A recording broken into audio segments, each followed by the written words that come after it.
माँ और बेटी। एक समय की बात है, मुकुंदपुर में विधवा कमला अपनी बेटी इमली के साथ रहती थी और 3-4 घरों में मेहरी का काम करती थी। इमली अपनी माँ की बहुत लाडली बेटी थी, पर पढ़ाई से हमेशा जी चुराती थी।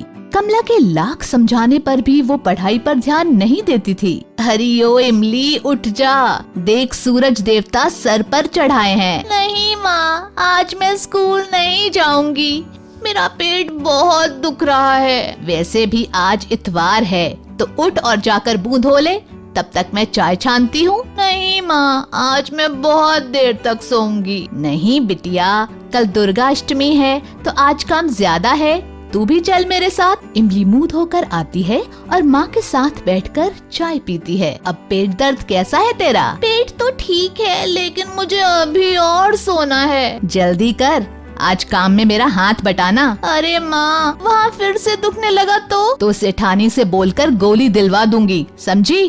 अब चल। दोनों सेठानी के घर पहुँचती हैं और काम में लग जाती हैं।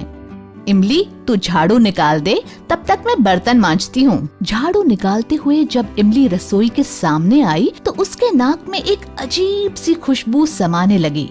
इमली ने बहुत कोशिश की कि वो आगे जाकर दूसरे कमरे में झाड़ू लगाए, पर वो खुशबू उसे बार बार अपनी तरफ खींच रही थी। वो सोच रही थी ये किस चीज की खुशबू है। वो थोड़ी आगे गई, लेकिन 1 मिनट बाद ही झाड़ू हाथ में लिए वापस आकर किचन के दरवाजे पर खड़ी हो गई, जहां मालकिन अपनी बिटिया को जबरदस्ती हलवा खिलाने की कोशिश कर रही हैं। आहा, याद आया, ये तो खसखस के हलवे की खुशबू है, ठीक वैसी ही जैसे एक बार माँ ने बनाया था जब मैं बहुत बीमार पड़ गई थी। वाह, कितना स्वादिष्ट था वो। खसखस, मावा और देसी घी में तले हुए मेवे का स्वाद जीभ के साथ साथ आँखों में भी उतर आया। बर्तन की डलिया रसोई के अंदर रखने आई उसकी माँ ने उसकी ललचाई नजरों को समझ लिया और हाथ से झाड़ू छुटाकर दांत पीसते हुए कहा, स्वच्छ भारत अभियान वाली गाड़ी आ गई है, जाकर कचरा डाल कर आ। इमली ने बाकी घरों में भी माँ के साथ काम करवाया, पर हलवे की खुशबू और स्वाद उसके दिलो दिमाग पर छाई हुई थी। जब पूरा काम खत्म करके वो दोनों घर के लिए निकली तो इमली ने माँ का हाथ पकड़कर कहा, माँ, मुझे भी खसखस का हलवा खाना है। हाँ ठीक है, बनाऊंगी। कब बनाओगी माँ? आज नहीं, पर बनाऊंगी जल्दी। पर मुझे तो आज ही खाना है। मेरी अच्छी माँ, आज बना दो ना। अरे पागल है क्या? पता है खसखस कितना महंगा आता है। माँ बना दो ना हलवा, बहुत मन कर रहा है। तो जीभ में चिकोटी काट ले। मालकिन कितनी अच्छी माँ है, देखा नहीं कैसे मना करने पर भी बीवी जी को अपने हाथ से खिला रही थी। तो वो हर बात मानती है मालकिन की। आज से मैं भी तुम्हारी हर बात मानूंगी, बस हलवा बना दो ना माँ। पर तुझे क्या जरूरत है खसखस के हलवे की? वो मेहनत करती है। मैं भी तो करती हूँ मेहनत। वाह री इमली, तू क्या मेहनत करती है? मैं भी तो सुनूं जरा। क्यों?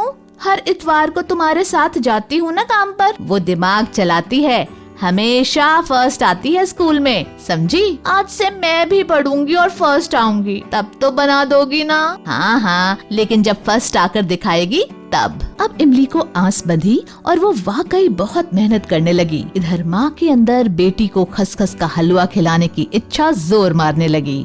दशहरा और दीपावली के कारण उसे कुछ साफ सफाई का भी काम मिल जाता, लेकिन कुछ दिनों से उसकी तबीयत कुछ खराब रहने लगी। उसने सोचा लगातार और ठंड में काम करने का असर है। रोज बुखार के कारण वो दिनों दिन कमजोर होती जा रही थी। 1-2 बार सोचा भी कि दवाई ले लूं, पर फिर सोचती कि हलवे के लिए पैसे कम पड़ जाएं, तो किराने की दुकान से दर्द की गोली ले लेती बस। धीरे धीरे दीपावली पास आ रही थी।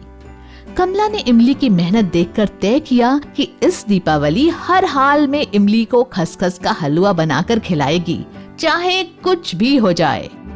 कल तो दीपावली ही है, आज पैसे भी मिल गए। आज ही सुखी लाल की दुकान से हलवे का सामान लेती जाऊंगी। आज ही तबीयत ठीक नहीं लग रही, कहीं ज्यादा बिगड़ गई तो कल दुकान पर ना आ पाऊंगी, और इमली को फिक्र ही कहाँ है। जैसे तैसे कमला सामान लेकर घर की तरफ चली, लेकिन पहुंचते ही चक्कर खाकर गिर पड़ी। माँ को गिरा हुआ देखकर इमली बुरी तरह घबरा गई।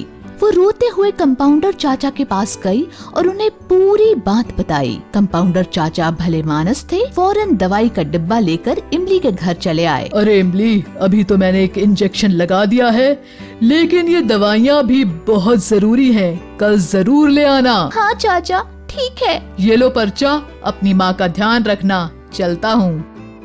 मेरे पास तो पैसे ही नहीं, दवा के कहाँ से लाऊंगी? दाल चावल के डिब्बे में देखती हूँ, शायद कुछ पैसे मिल जाएं। सोचते हुए इमली रसोई में जाती है, तभी उसके पैर से कुछ टकराता है। अरे ये क्या है? ओह, खसखस, काजू, बादाम, देसी घी, इलायची। ओह, अब समझी, माँ हलवा बनाने के लिए ये सामान लाई। वो सामान को छाती से लगाकर रोने लगी। मन में कुछ निश्चय कर वो जाकर माँ के पास सो गई। सुबह उसने चाय बनाई, माँ को दी और किराने का सामान लेकर लाला की दुकान पर गई और सब कुछ बताया। लाला ने बिना चिड़चिड़ाए सामान वापस ले लिया और इमली को पूरे पैसे दे दिए, जिनसे वो दवाई और फल खरीद लाई। मुझे बहुत दुख है इमली, मैं तुझे हलवा भी नहीं खिला पाई। माँ, मेरी प्यारी माँ, तुम कितनी अच्छी हो। अब नहीं खाना कोई हलवा वलुआ, बस तुम जल्दी से ठीक हो जाओ। तूने बड़ी मुश्किल से तो पढ़ना शुरू किया था। बीच में ही इमली बोल पड़ी, मैं अब भी बहुत अच्छी पढ़ूंगी माँ, और बड़ी होकर खूब बड़ी अफसर बनूंगी। तब तुम ढेर सारा खसखस का हलवा बनाना, तब मैं पेट भर कर खाऊंगी। उसके बाद इमली ने मन लगाकर मेहनत की और सच में बड़ी अधिकारी बनी। माँ, ये देखो, आज मैं अपनी पहली तनख्वाह से क्या लाई हूँ। अरे वाह, ये तो खसखस के हलवे का सामान है। दोनों गले लग गईं। सच्चे मन से किया गया प्रयास हमेशा सफल होता है। दोस्तों, हमें उम्मीद है कि आपको हमारी ये कहानी पसंद आई होगी। कृपया हमारे चैनल को सब्सक्राइब करें और सभी अपडेट्स के लिए बेल आइकन जरूर दबाएं। और हाँ, वीडियो लाइक और शेयर करना मत भूलिएगा। Bye bye.